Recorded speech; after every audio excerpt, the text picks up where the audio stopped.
Bonjour à tous, bienvenue sur ma chaîne vidéo. Mon nom, bien sûr, Dan Solo. Aujourd'hui, c'est un démarrage d'un magnifique jeu. Teotihuacan, la Cité des Dieux. C'est un jeu qui vient toujours de sortir ici au Québec, presque en même temps, anglais et français. C'est un jeu fait par Daniel Tassili et édité par Pixie Game. Au début, j'étais pas très sûr du jeu. Au début, je voyais un petit peu le plateau quand même assez vaste. Il y a beaucoup de matériel.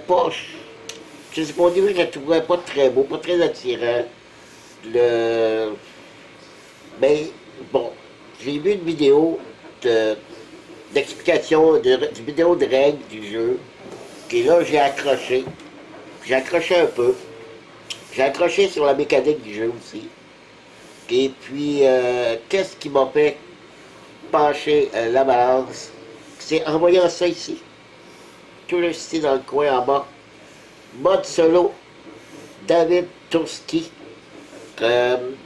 Écoutez, s'ils prennent la peine de mettre mode solo sur la couverture, mais fait par un auteur qui fait des modes solo, je me dis, oups, c'est peut-être qu'ils se sont forcés pour faire un bon mode solo.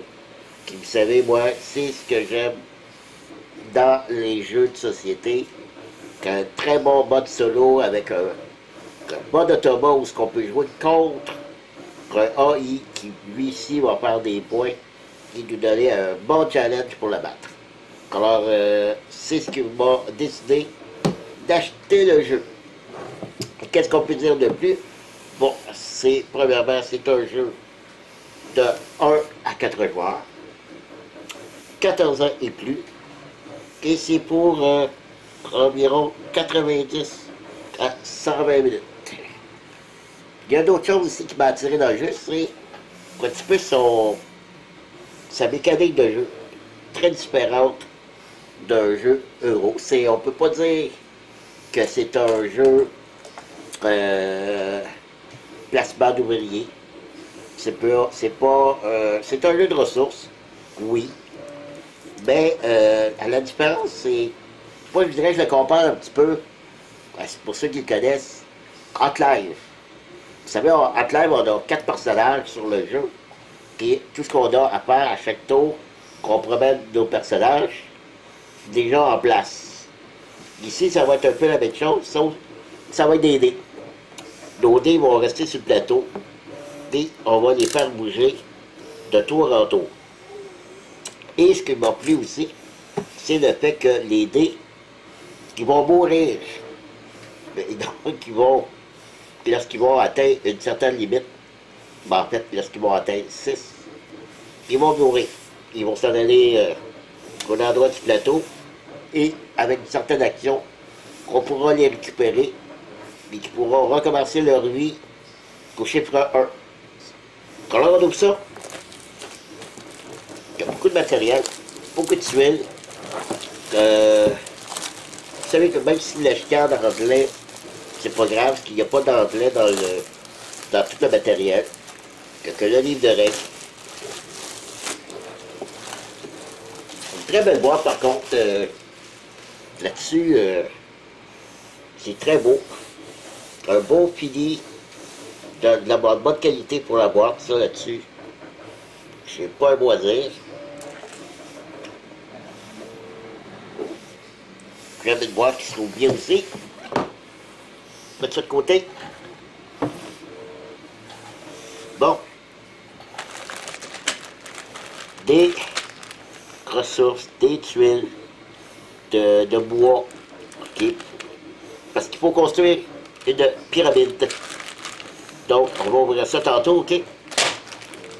Les dés. Il y a 4 couleurs de dés. 4 dés par joueur. Donc, on va ouvrir ça tantôt.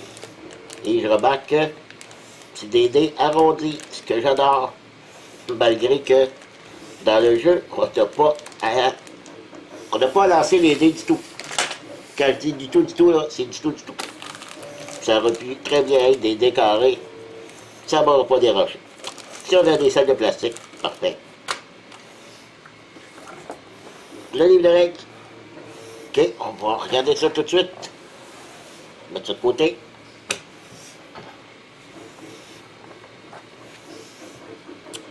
Alors, c'est très bien illustré. Déjà, en partant, c'est bon. C'est un jeu un peu complexe.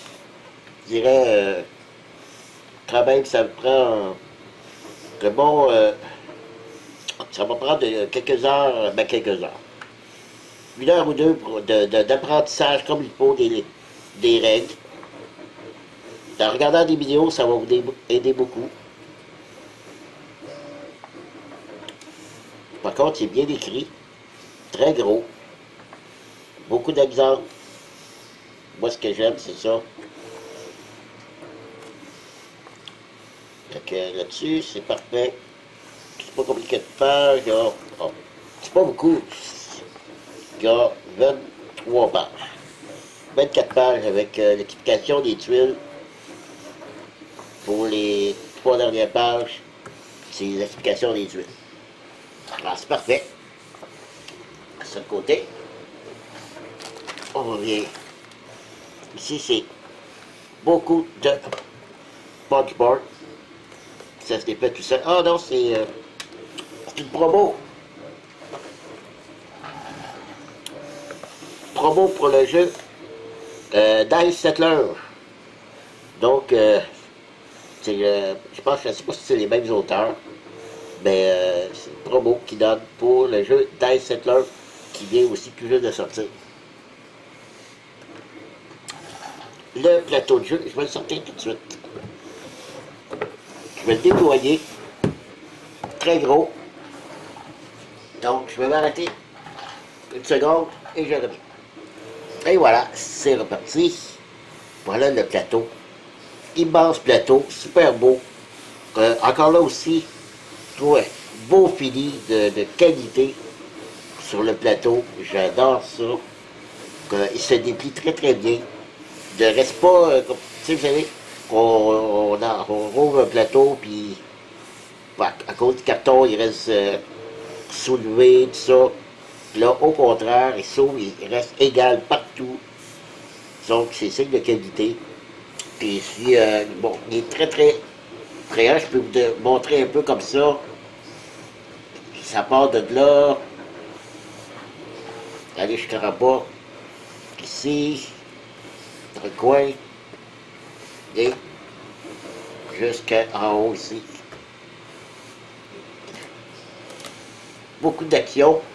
Chaque carré que vous voyez ici, il y a 8 actions, 8 carrés comme ça d'actions, plus des pions aussi pour qu'on peut faire monter.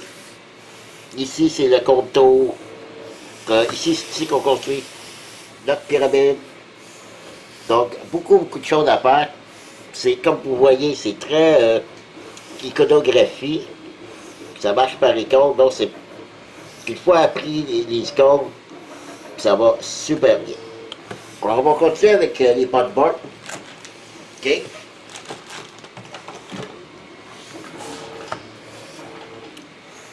Il y a une chose qu'on peut que je trouve assez brillant, c'est qu'ici, on retrouve les 8 plateaux. Les 8 plateaux qu'on retrouve là, tout autour ici, là. OK? Ben, on retrouve les bains. OK? C'est que si on veut, on n'a qu'à changer l'ordre des actions. Ici, je peux mettre celui-là. C'est pas différent. C'est simplement les changer d'endroit, d'une partie à l'autre. Donc, vos actions ne seront jamais placées aux mêmes endroits d'une partie à l'autre. D'ailleurs, je trouve que c'est très très bien pensé pour ça. Il y en a 8 comme ça, pour les 8 qui sont autour du plateau. Et on a de multitudes de petites tuiles comme ça. Je ne vous expliquerai pas au complet parce que c'est quand même un jeu, comme je vous dis, c'est un petit peu complexe. Il y a beaucoup de choses à apprendre. Moi-même, je ne connais pas par cœur. C'est pas recto verso, là, c'est comme je vous dis, c'est les 8 tuiles qu'on retrouve sur le plateau. Ça, je trouve ça brillant. Et chose à noter, il se dépunche très très bien. Encore des tuiles. Donc je suis rendu à 6. Ici encore des tuiles. Ok. Des points d'action. Ici je sais que ces trois-là, plus celui-là ici en rouge, c'est pour l'autobot. Donc c'est fait pour l'autobot.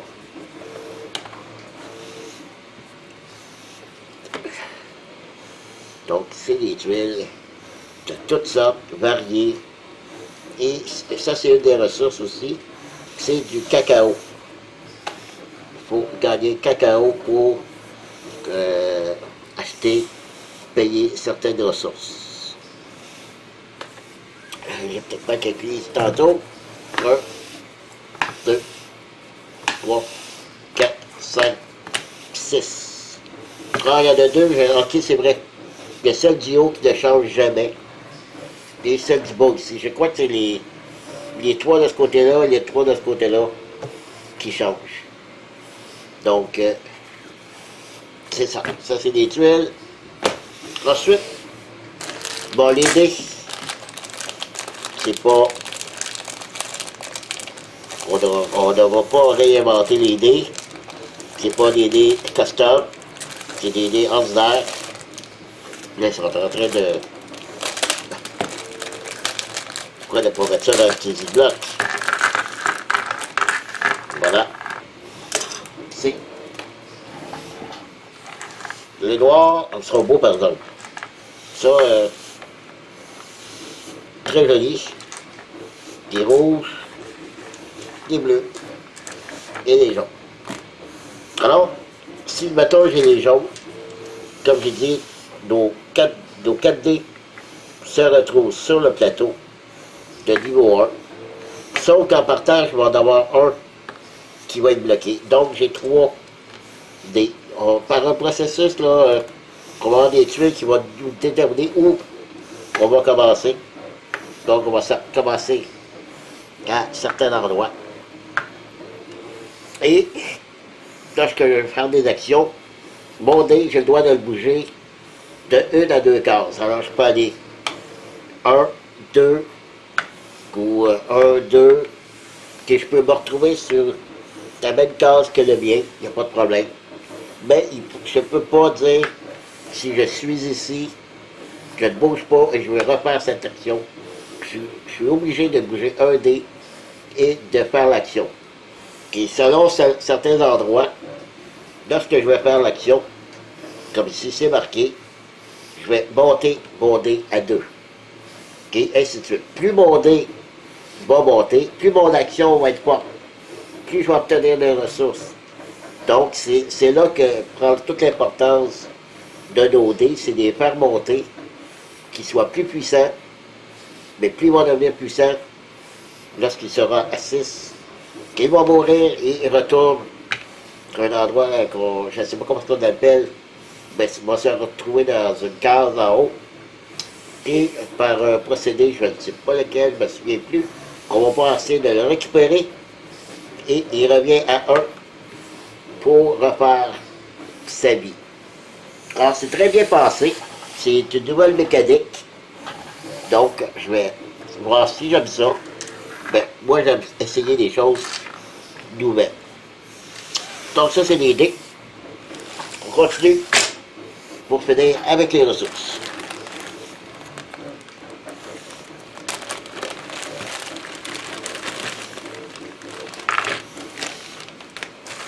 Ici, on a, je vais tasser ça ici, je ne sais pas si on va bien voir, c'est le contour, ok, selon le nombre de joueurs, le noir ici va commencer à un certain endroit, et le blanc en haut, c'est l'éclipse, c'est ce qui me fait en un tour. Donc, lorsqu'un joueur a terminé de jouer, il avance, avance. Ici, le noir, des fois, peut avancer dans certains cas. Puis lorsqu'il se rejoint, OK, bon, le blanc retourne là et on passe au deuxième tour. Puis plus ça va aller, plus le noir et le blanc vont se rapprocher. Donc les tours vont durer moins longtemps. Donc aussitôt que je crois que le noir je me souviens plus là, jusqu'à temps une certaine étape se rejoigne complètement, et bien la partie se termine à ce moment-là. Ça, c'est pour l'éclipse. Ça, c'est les jetons des joueurs. Par exemple, vous avez le jaune, le bleu, le noir et le rouge. Donc, simplement des petits rondelles de bois. Rien de bien sorcier. Pas besoin de les sortir. Il y en a qui sont collés, c'est beau. Parfait. Ici, on a des petites maisons qu'on pourra construire. Eux se placent ici. Toutes les petites maisons vont se placer ici. Et il y a une action qui va nous permettre de construire et aussi faire des points. Et là, on y va avec les ressources. À part le cacao, on a du bois. OK. Regardez le colis. On a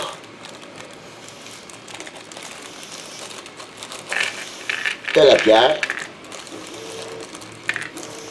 Des petits cubes gris, bien ordinaires.